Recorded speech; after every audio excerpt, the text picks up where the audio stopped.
Assalamualaikum warahmatullahi wabarakatuh. Waalaikumsalam warahmatullahi wabarakatuh. Gimana kabarnya Anda semua hari ini? Alhamdulillah luar biasa, tetap semangat, Allahu Akbar. Luar biasa semangatnya hari ini ya. Mudah-mudahan semangat ini akan tetap terjaga sampai kalian nanti pulang sekolah ya.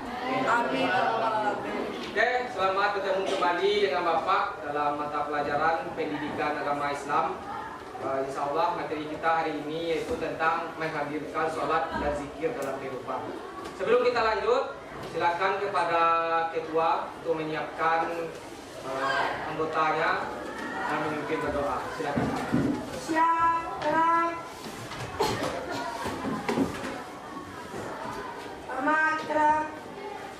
Udah. Berdoa mulai.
Sekarang Bapak akan mengambil absen kalian, tolong didengar baik-baik.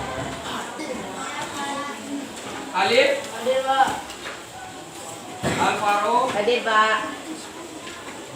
Adia, Hadir, Pak. Azizul, Balkis, Hadir, Pak. Bima,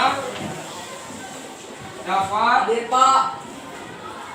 Dika, Faiza, Faiz, Hadir, Pak. Fani, Hadir, Pak.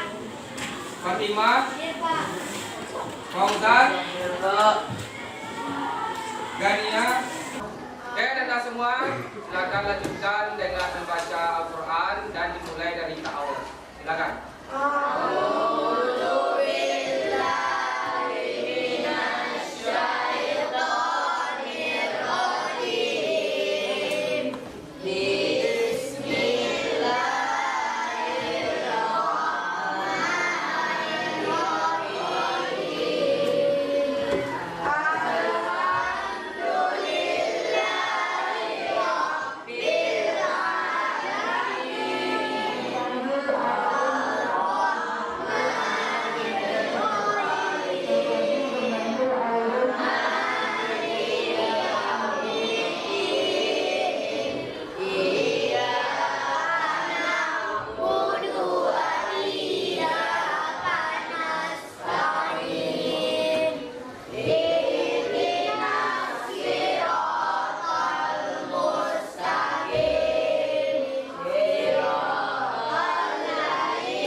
bacaan tadi dan juga doa, ilmu yang kalian peroleh hari ini itu diberkahi oleh Allah SWT. Oke, hari ini seperti yang Bapak sampaikan tadi, kalian akan belajar tentang sholat dan zikir. Ya, bagaimana sholat dan zikir itu mempengaruhi ya, segala perbuatan kalian dalam kehidupan sehari-hari. Sebelum itu, Bapak akan sampaikan tujuan pembelajaran kita hari ini. Ya, yang pertama, peserta didik dapat memahami makna dan manfaat sholat dan zikir dalam kehidupan sehari-hari. Ya, yang kedua, peserta didik dapat menjelaskan keterkaitan antara sholat dan zikir dengan ketenangan batin dalam dan kedisiplinan, ya, ketenangan hati kalian. Ya. Terus peserta didik dapat menjelaskan hikmah atau manfaat sholat dan zikir dalam kehidupan sehari-hari. Dan terakhir nanti kalian dapat mempraktikkan sholat dan zikir itu dengan benar. Yang akan kita fokuskan hari ini itu poin 1 sampai 3. Ya, yang poin keempat nanti akan kita lanjutkan di pertemuan selanjutnya. Ya. Selanjutnya, setelah Bapak sampaikan tujuan pembelajaran kepada kalian semua, perlu juga Bapak sampaikan pada hari ini model pembelajaran kita yaitu namanya PBL. Ya, itu singkatan dari Problem Based Learning. Ya. Apa itu Problem Based Learning? Pembelajaran yang pertama tentunya kalian akan mendiskusikan di kelompok nanti ya terkait materi pembelajaran kalian dan apa masalah yang kalian temukan di situ itu yang akan dipecahkan di dalam kelompok masing-masing nanti. Ya, mulai dari makna sholat dan zikir itu sendiri dan juga apa hikmahnya dalam hidup yang kalian dapat ambil dari sholat dan zikir itu yang akan kalian diskusikan di kelompok nanti. Dan akan ada nanti menyajikan hasil berupa presentasi ya. Nanti salah satu dari kelompok kalian ini akan menampilkan hasil presentasinya di depan ya. Untuk langkah selanjutnya kalian akan lihat ke depan ya, kalian perhatikan, kalian pahami. Bapak akan tampilkan sebuah video pembelajaran terkait dengan materi sholat, menghadirkan sholat dan zikir dalam kehidupan. Siap semua ya? Siap.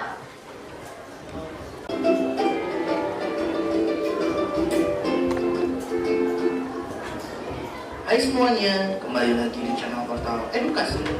Pada kesempatan kali ini kita membahas makna cari PAI kelas 7 bab 3, yaitu tentang menghadirkan sholat dan zikir dalam kehidupan. Materi ini sudah kurikulum merdeka ya. Mari kita mulai dengan makna sholat. Secara bahasa, sholat diartikan sebagai doa atau doa meminta kebaikan. Sedangkan menurut istilah, sholat dipahami sebagai semua perkataan dan perbuatan yang dimulai dengan takbir dan diakhiri dengan salam. Dengan sholat, kita akan terjaga dari perilaku keji dan mungkar apabila hati selalu ingat kepadanya. Sesuai dengan firman Allah Subhanahu wa taala dalam Quran surat Al-Ankabut ayat 45 berikut ini, yang artinya, bacalah kitab Al-Quran yang telah diwahyukan kepadamu Muhammad dan laksanakanlah sholat. Sesungguhnya sholat itu mencegah dari perbuatan keji dan mungkar. Dan ketahuilah, mengingat Allah ketika sholat itu lebih besar keutamaannya dari ibadah yang lain. Allah mengetahui apa yang kamu kerjakan.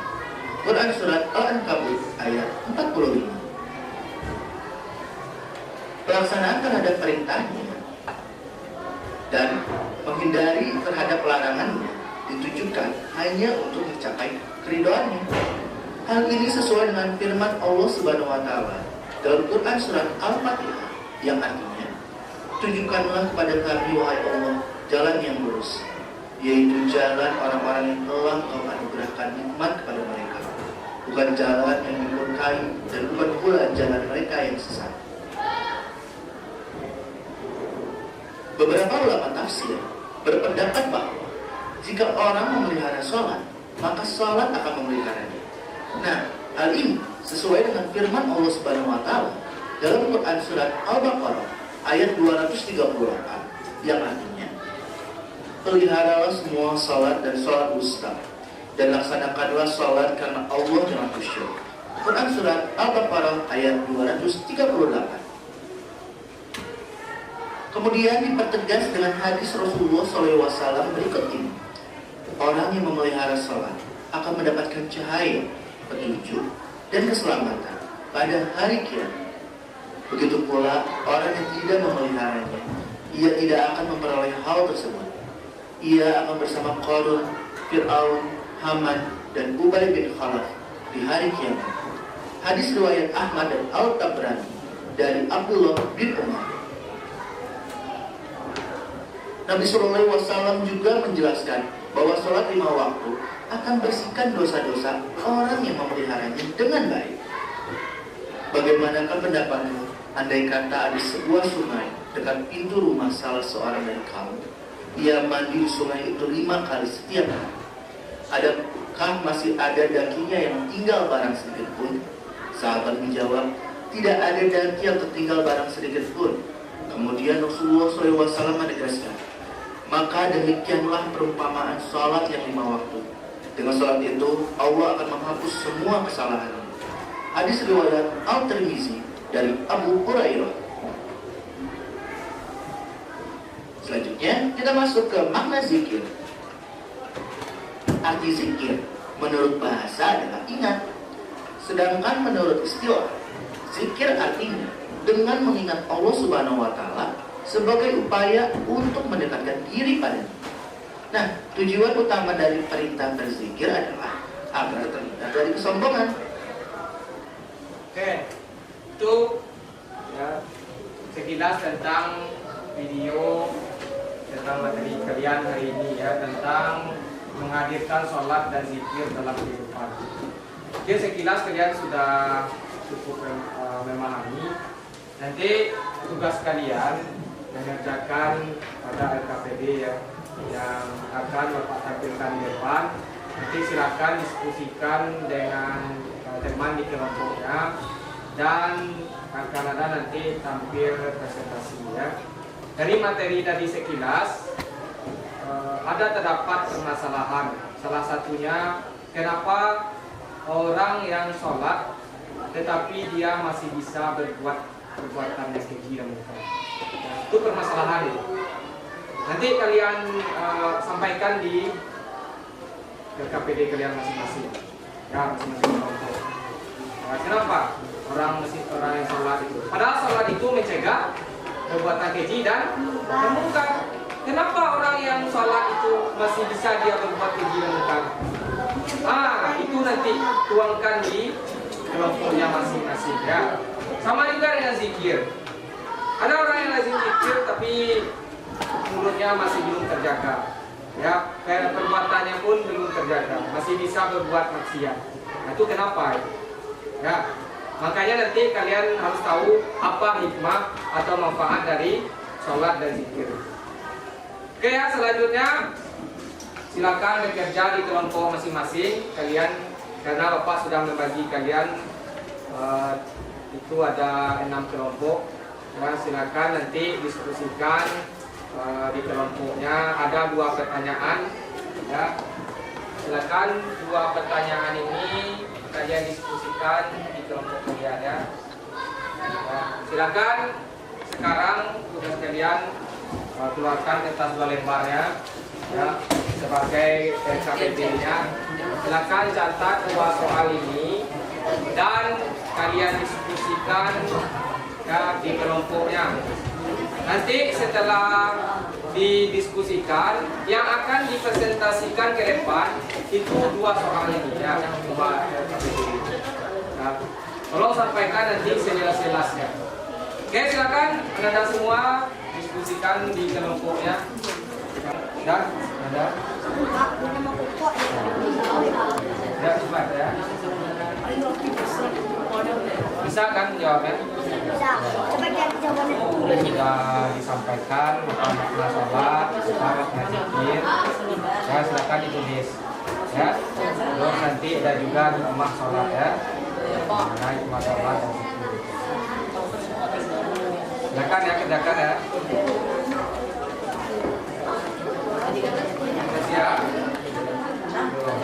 Silakan ya, buat yang kunci ya, bagaimana makna sholat itu, ya, terus makna zikir dan juga bagaimana dampaknya dalam kehidupan sehari-hari. Bisa ya, dan juga pastinya lebih hikmah ya, hikmah makna sholat itu dalam kehidupan. Siap semuanya? Sekarang kumpulkan KPD-nya ke Bapak ya.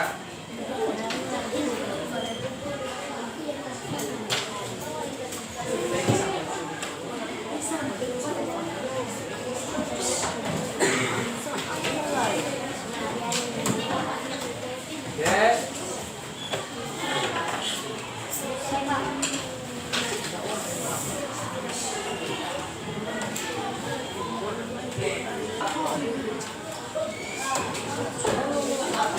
Baik, selanjutnya kalian perhatikan ya, tidak ada yang ngobrol. Kita persilahkan kepada kelompok 1 untuk mempresentasikan ya, hasil diskusi kelompoknya. Kepada kelompok 1 disilakan.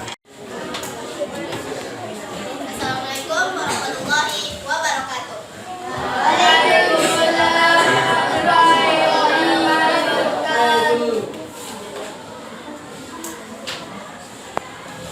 Perkenalkan, kami dari kelompok 1 akan mempresentasikan materi tentang sholat dan zikir dalam kehidupan sehari-hari.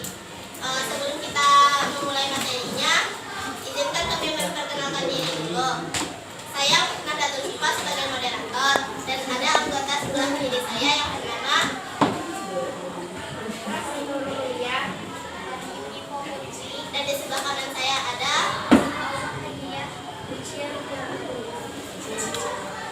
Daripada memperpanjang perkenalan, mari saja kita mulai penyampaian materi yang akan disampaikan oleh kami kepada Raffi. Kita persilakan. Tulislah makna sholat dan zikir. Makna sholat secara bahasa, sholat diartikan sebagai doa atau doa meminta kebaikan. Sholat dipahami sebagai semua perkataan dan ucapan yang dimulai dengan takbir dan diakhiri dengan salam. Jika kita selalu mengingat Allah dengan selalu menjaga sholat, maka kita akan mendapatkan ketentraman hati. Sholat menolong kita untuk berpikir bersih dan selalu berada di jalan yang benar. Kita akan terjaga dari perilaku dan munkar. Sholat dikerjakan bukan hanya untuk menjalankan kewajiban atau sekedar memenuhi syarat dan rukun. Makna zikir. Secara bahasa, kata zikir berasal dari bahasa Arab yang memiliki arti mengingat dan menyebut. Kita diperintahkan untuk selalu berzikir kepadanya dengan mengagungkan kekuasaan dan kebesarannya agar terhindar dari kesombongan. Yang kedua, tulislah atau Dari kami, mudah-mudahan teman sekalian paham dengan yang akan kami bacakan. Mohon maaf jika ada kesalahan dari kelompok kami. Assalamualaikum warahmatullahi wabarakatuh. Waalaikumsalam warahmatullahi wabarakatuh. Kita kasih upload.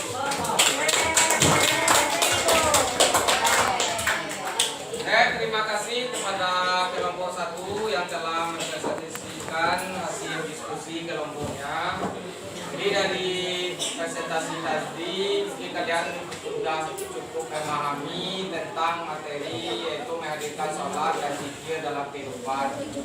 Sebelum kita tutup, tentunya kita adakan refleksi terlebih dahulu ya. Silakan ya, siapa yang bisa menjawab silakan jawab ya. Yang pertama, apa makna sholat dan zikir? Silakan, siapa yang bisa?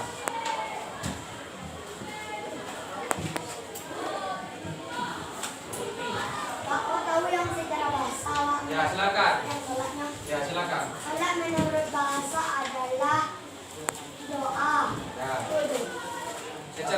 siapa yang dapat? Ya, silakan. Ika.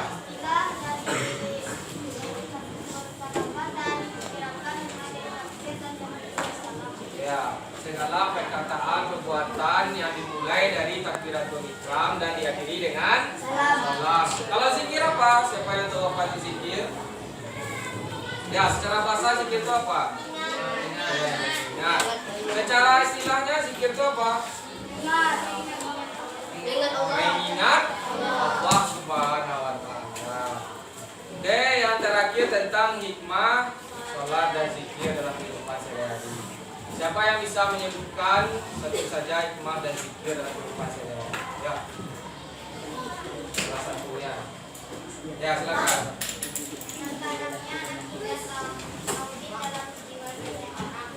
Terus? Cukup, silakan. Hindarnya dari sifat keji dan mungkar. Apa lagi? Ya, mendekatkan diri kepada Allah, membuat hati kita menjadi tenang, ya, terhindar dari yang namanya galau, ya. Dengan itu, ya maka dalam keseharian kalian untuk melaksanakan sholat itu kalian harus konsisten lagi ya. Jangan ditinggalkan lagi sholat yang 5 waktu itu karena hukumnya wajib ya. Dan jangan lupa memperbanyak berzikir ya, karena dengan berzikir seseorang itu akan menjadi tenang ya dalam kehidupannya. Adapun masalah-masalah yang ada dalam kehidupannya, dengan dia sholat dan zikir, maka masalah tersebut akan dia hadapi dengan sebaiknya baik mungkin ya, tidak mengambil sebuah keputusan itu ya sembarangan, dia akan berpikir dulu. Nah, karena itu laksanakan sholat ya secara konsisten dan memperbanyak berzikir ya. Mungkin sekian untuk pembelajaran kita hari ini.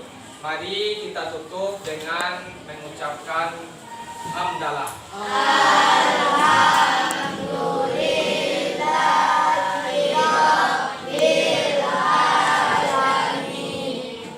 Assalamualaikum warahmatullahi wabarakatuh.